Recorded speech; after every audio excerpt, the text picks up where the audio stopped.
और वही मुख्यमंत्री पुष्कर सिंह धामी ने अधिकारियों को निर्देश दिए हैं कि जो लंबे समय से अधिकारी तैनात हैं उनको बदला जाए। लंबे समय से तैनात अधिकारियों को अब बदला जाएगा। एक स्थान पर कार्यरत कर्मचारियों के ट्रांसफर होंगे। शासन स्तर पर ट्रांसफर करने की प्रक्रिया शुरू होगी। तो ये बड़ी अपडेट आपको उत्तराखंड से दे रहे हैं, जहां पर जल्द ही तबादलों का सिलसिला शुरू होने वाला है। लंबे समय से तैनात अधिकारी जो एक ही पोस्ट पर काफी लंबे समय से कार्यरत हैं, एक ही स्थान पर कार्यरत हैं, उन कर्मचारियों का ट्रांसफर किया जाएगा। शासन स्तर पर ट्रांसफर करने की प्रक्रिया शुरू होगी। और चलिए, इसी पर ज्यादा अपडेट के लिए सोनू हमारे साथ लगातार बने हुए हैं।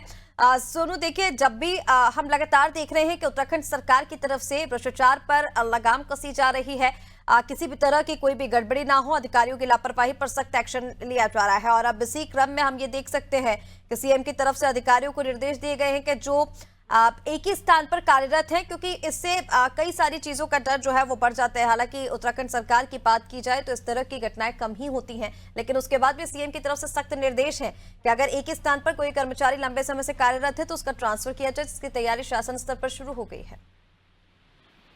देखिए, पारदर्शी व्यवस्था जो है स्थापित हो, इसी को ध्यान में रखते हुए मुख्यमंत्री ने अधिकारियों को, शासन के जो उच्च स्तरीय अधिकारी, उनको साफ तौर पर दो टूक कहा है कि जो भी कर्मचारी जिस भी विभाग में जिस भी स्थान पर लंबे समय से कार्यरत हैं, उनको जो है उनका ट्रांसफर किया जाए। देखिए ऋषिका, उत्तराखंड में ट्रांसफर एक बड़ा मामला है।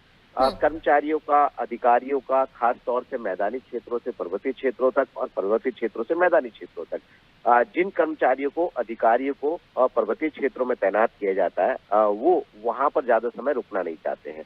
और ऐसे में वो मैदानी क्षेत्र जैसे देहरादून हो गया, हरिद्वार, उधम सिंह नगर और नैनीताल का हल्द्वानी वाला जो इलाका है, यहाँ पर ज्यादातर काम करना पसंद करते हैं। तो ऐसे में क्योंकि सरकार को एक संतुलन बनाना होता है, इसी को ध्यान में रखते हुए और सिस्टम में पारदर्शिता स्थापित हो, इसको ध्यान में रखते हुए मुख्यमंत्री ने अधिकारियों को एक बार फिर से दिशा निर्देश दिए ताकि जो अधिकारियों की कार्य संस्कृति है वो और बेहतर हो सके। इस लिहाज से ये दिशा निर्देश दिए हैं कि जो अधिकारी एक ही स्थान पर, हम उसको इस रूप में भी देख सकते हैं कि जो लंबे समय से एक स्थान पर कुंडली जमाए बैठे हैं, उनको दूसरे स्थान पर ट्रांसफर किया जाए। चूंकि ट्रांसफर एक बड़ा मामला उत्तराखंड का, हम लिहाज से कह रहे हैं, यहाँ की भौगोलिक परिस्थिति के लिहाज से, यहाँ के जो भौगोलिक परिस्थिति वो दो क्षेत्रों में विभाजित होने के चलते ट्रांसफर पर सरकार ने फोकस किया। एक तो ट्रांसफर एक्ट को कुछ समय पहले लागू किया था, और अब जो अधिकारी और कर्मचारियों के ट्रांसफर है, इस पर सरकार ने साफ तौर पर अपनी मंशा जाहिर कर दी है। इससे भ्रष्टाचार भी नहीं होगा और जो व्यवस्थाएं हैं